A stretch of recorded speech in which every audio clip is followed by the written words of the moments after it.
जशी शासनाने लाडकी बहीण योजना सुरू केली तसं शासनाने मराठी शाळांमध्ये विद्यार्थ्यांनी ॲडमिशन घेतली, प्रवेश घेतला तर त्याला एक काही अनुदान द्यावं. ही आपली मराठी माध्यमाची इयत्ता 5वी ते 10वीची शाळा आहे, जिथे आपले 68च विद्यार्थी आता आहेत. बिल्डर्स लॉबी आहे तर ते लोक नेहमी प्रॉपर्टी बघतच असतात. तर त्यांचं लक्ष जरा या प्रॉपर्टीवरती पुष्कळ आहे. तर म्हणजे so many developers, so many they approach अस.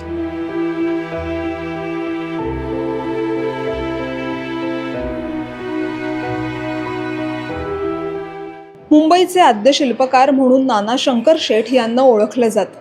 नाना शंकर शेठ यांनी मुलींसाठी पहिली शाळा ही गिरगावात सुरू केली. तब्बल 178 वर्ष जुनी ही शाळा आहे.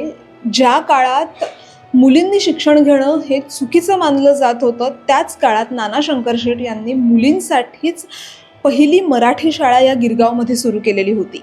मात्र त्यानंतर ह्या शाळेचं काय झालं, 178 वर्षात असे नेमके कोणते बदल झाले आणि सध्या या शाळेची सद्यस्थिती काय आहे, सध्या या शाळेची परिस्थिती काय आहे, तेच आपण ह्या रिपोर्टमधनं जाणून घेणार आहोत.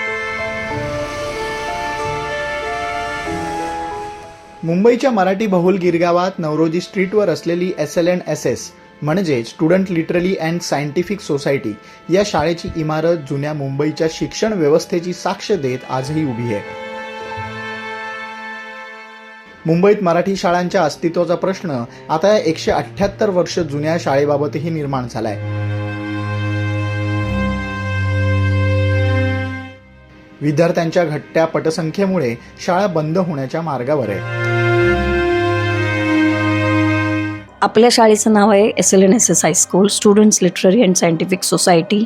ही सेकंडरी स्कूल आहे. आपली प्रायमरी स्कूल पण आहे, जगन्नाथ शंकर शेठ प्राथमिक मराठी शाळा. तिथे आपले 1ली ते 4थीचे वर्ग आहेत. आणि इथे आपले SLNSS हायस्कूल सेकंडरी स्कूल ही आपली मराठी माध्यमाची इयत्ता 5वी ते 10वीची शाळा आहे, जिथे आपले 68च विद्यार्थी आता आहेत. त्यातही 6 विद्यार्थी 10वीला बसले. आता 62 विद्यार्थी आहेत.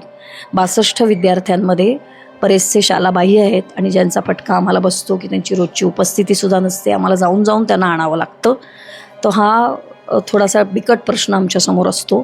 तरी देखील आम्ही त्यांना शिक्षण प्रवाहात आणण्याचा प्रयत्न करतो आणि शिकवण्याचा प्रयत्न करतो. दरवर्षी त्यांचं अनुदान 2 टप्प्यात येतं. ह्या वर्षी त्यांचं अनुदान आपल्याला एकदाच आलेलं आहे. अराऊंड 60 म्हणता येईल, 60पर्यंत. पण 1 ते 1.25 लाखापर्यंत अनुदानसुद्धा आम्हाला आलेलं आहे. घट थोडीफार झाली आहे, नाही असं नाही. पण तरी मी म्हणेन की हे जे अनुदान आहे ते आपल्याकडे मी परत सांगते की पारदर्शी आहे सगळं. आलेलं अनुदान आपण संस्थेकडे जमा करतो आणि संस्थेकडून पुन्हा आपल्याला आपण उसणं म्हणजे कर्ज रूपात त्यांना ऋण स्वरूपात त्यांच्याकडे मागणी करतो आणि आपल्या इथल्या गरजा भागवल्या जातात. अर्थात तेवढ्या अनुदानाने पुरेसं होत नाही. इथली बरीचशी लोकसंख्या, बरंचसं मध्यमवर्गीय, निम्न मध्यमवर्गीय हे सगळे जे आहेत ते स्थलांतर होऊन आज विरार, नालासोपारा, दिवा, कल्याण ह्यासारख्या भागात गेलेत. कारण इथे त्यांना जागांचे भाव खूप आहेत, अगदी गगनाला भिडणारे. ते त्यांना परवडत नाही आहेत. आर्थिकदृष्ट्या खूप आपल्याकडे येणारा आता स्तर निम्न स्तर आहे आणि त्यामुळे स्थलांतर हा मोठा महत्त्वाचा पहिलं कारण आहे. त्यामुळे आपल्याकडे पटसंख्या ही कमी झाली आहे. दुसरं कारण आहे की मराठी माध्यम इथे 2-2 किलोमीटरवर इंग्रजी माध्यमाच्या पण शाळा आहेत, कॉन्व्हेंट स्कूल्स आहेत की ज्या कॉन्व्हेंट स्कूल्समध्ये बरीचशी आपली इंग्लिश मिडियमचा पगडा असल्यामुळे मुलं जात आहेत. आणि आपल्याला शासनाकडून 5 किलोमीटरच्या अंतरात किंवा त्याच्याही आत जर दुसरी शाळा असेल तर आपल्याला परवानगी नाही. त्यामुळे आपल्याला इंग्लिश मिडियमला परवानगी नाही मिळाली. सेमी इंग्लिश चालवण्याचा आपल्याकडे प्रयत्न झाला आमच्या अध्यक्ष भागवत मॅडम यांच्यामार्फत, पण त्यालाही आपल्याला खूप काही रिस्पॉन्स मिळाला नाही. सो त्याचेही पडसाद आपल्याला इथे उमटताना दिसतात. आणि नक्कीच आजूबाजूला सतत इंग्रजी मिडियमच्या इतक्या जवळजवळ शाळा आहेत. स्पर्धाचं युग आहे. इंग्रजी माध्यम हे काळाची गरज आहे.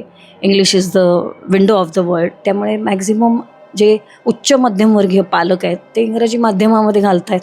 तो हा सुद्धा फटका आमच्या मुलांना बसतो आहे. आणि आणखीन एक महत्त्वाचा फटका असा बसतो आहे की शासनाचं धोरण आहे सब पडे सब बडे.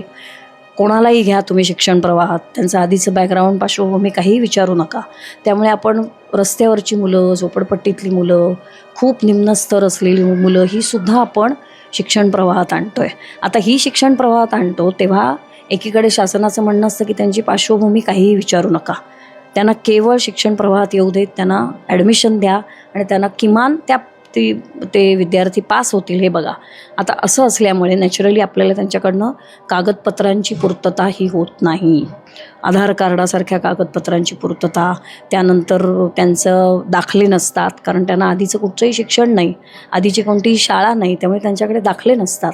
आणि ही कागदपत्रांची पूर्तता आपल्या इथे डिपार्टमेंटला किंवा आपल्याकडे युडायस पोर्टल आहे त्याच्यावर होत नाही. एक वाचकांच्या पत्रामध्ये पाठवलं होतं की जशी शासनाने लाडकी बहीण योजना सुरू केली तसं शासनाने मराठी शाळांमध्ये विद्यार्थ्यांनी ॲडमिशन घेतली, प्रवेश घेतला, तर त्याला एक काही अनुदान द्यावं, जेणेकरून मराठी पालक की ज्यांची परिस्थिती खूप चांगली नाही आहे पण मराठी शाळेत त्यांची मुलं घातली तर त्यांना काहीतरी एक आर्थिक मदतही होईल आणि आमची शाळा येणाऱ्या विद्यार्थ्यांना म्युन्सिपाल्टीच्या शाळेच्या सारख्याच सगळ्या गोष्टी देते. कारण की आमच्याकडे माजी विद्यार्थिनी आहेत ज्या दानशूर आहेत, इतरही दानशूर व्यक्ती आहेत ज्या आम्हाला ह्या गोष्टींच्यासाठी मदत करतात, पण विद्यार्थी संख्या वाढवणं ही आमच्या पुढची सर्वात मोठी समस्या आहे. मी बघतेय गेले काही वर्ष की शाळेची स्थिती कशी, विद्यार्थी संख्या कमी होतीये, शाळेच्या समोर किती अडचणी आहेत आणि शासनाचं जे धोरण आहे की शालाबाह्य विद्यार्थ्यांना तुम्ही मुख्य प्रवाहात आणण्यासाठी त्यांना प्रवेश द्या, पण ती विद्यार्थी संख्या जी आहे ते विद्यार्थी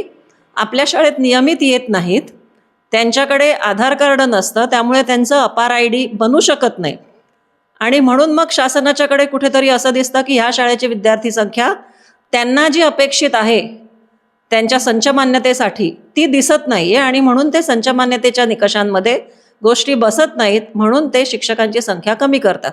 एकेकाळी ज्या शाळेमध्ये 1200 विद्यार्थिनी होत्या आणि जी शाळा गजबजलेली असायची ते आता विद्यार्थी कमी संख्येमुळे वर्ग ओसाड दिसत आहेत आणि हे बघून खरोखरीचं वाईट वाटतं. शाळेचं स्वरूप बदलायला पाहिजे. आत्ता सध्या जी शाळेची 100 वर्ष जुनी इमारत आहे त्याची चांगली डागडूग जी करून त्याला स्वरूप चांगलं दिलं गेलं पाहिजे, ज्याच्यासाठी निधीची पण आवश्यकता आहे.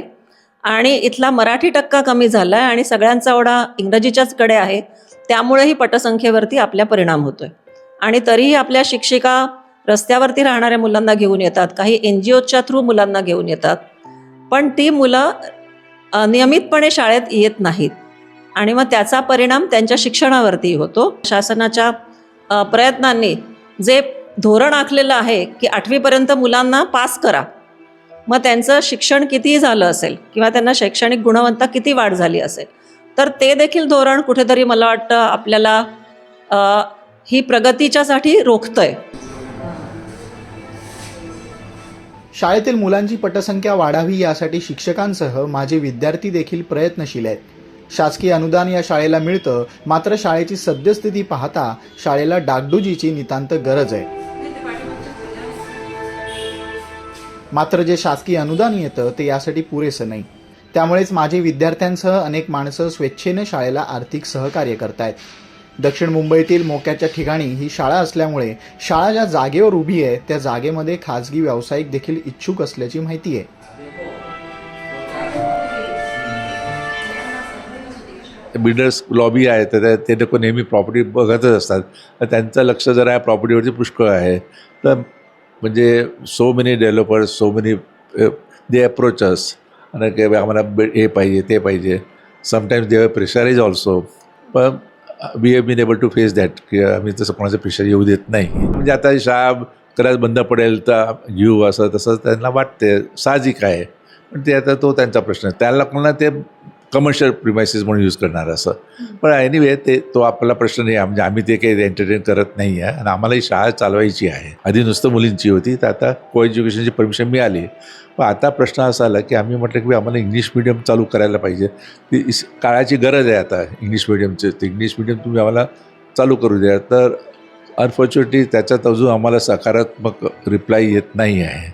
आमचा प्रयत्न चालू आहे की बी आम्हाला इंग्लिश मिडियम ची शाळा चालू करू द्या. एकदा इंग्लिश मिडियम चालू झालं तर मग आपण काही करू शकतो. पटसंख्या कमी व्हायचं मुख्य कारण म्हणजे आता मेट्रो रेल्वे सुरू झाल्यापासून तिची आपण बघायला संबंध बिल्डिंग, मोठ्या मोठ्या बिल्डिंग इथून त्या पाडून टाकल्यात आणि तिथले ते रहिवासी होते ते मराठी होते सगळे, आणि त्या सगळ्याच्या मुली त्या तिकडे या आमच्या शाळेमध्ये होत्या. एवढी मोठी पटसंख्या आता ते बिल्डिंग गेल्यामुळे तिथले जे रहिवासी ते पण शिफ्ट झाले.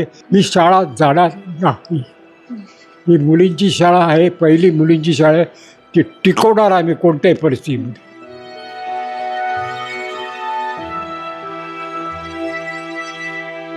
नाना शंकरशेठ यांनी स्त्री शिक्षणासाठी 178 वर्षांपूर्वी अनेक विरोध पत्करून मुलींसाठी मुंबईत शाळा सुरू केली. मात्र मोठ्या प्रमाणावर होणारं मराठी माणसाचं स्थलांतर, झपाट्यानं वाढणाऱ्या कॉन्व्हेंट शाळा यामुळे मोठ्या प्रमाणावर विद्यार्थी संख्या कमी झाली.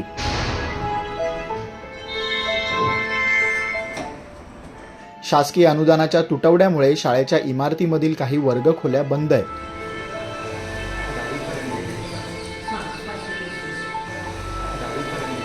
स्पर्धेच्या युगात टिकून राहण्यासाठी या शाळेची सुरू असलेली धडपड शासन दरबारी पोहोचणार का, हाच आता प्रश्न आहे.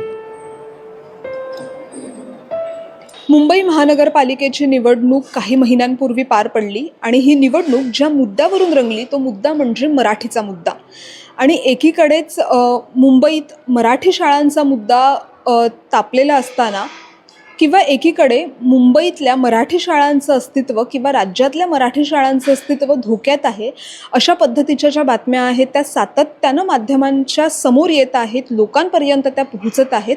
अशातच नाना शंकरशेठ यांनी मुलींच्या शिक्षणासाठी पुढाकार घेऊन मुलींसाठी पहिली मराठी शाळा ह्या गिरगावातून सुरू केली आणि सध्या या शाळेचं जे अस्तित्व आहे ते धोक्यात आहे. ज्या शाळेला राज्य शासनाचं अनुदान मिळतं तीच मराठी शाळा एकीकडे बंद होण्याच्या मार्गावर आहे. त्यामुळेच आता नेमकं ह्या शाळेचं पुढे काय होणार, शाळेला जे गतवैभव होतं, शाळेचं जे गतवैभव होतं ते आता पुन्हा मिळणार का, हेच पाहणं महत्त्वाचं असणार आहे. लोकमत मुंबईसाठी निधी पेडणेकरचा रिपोर्ट.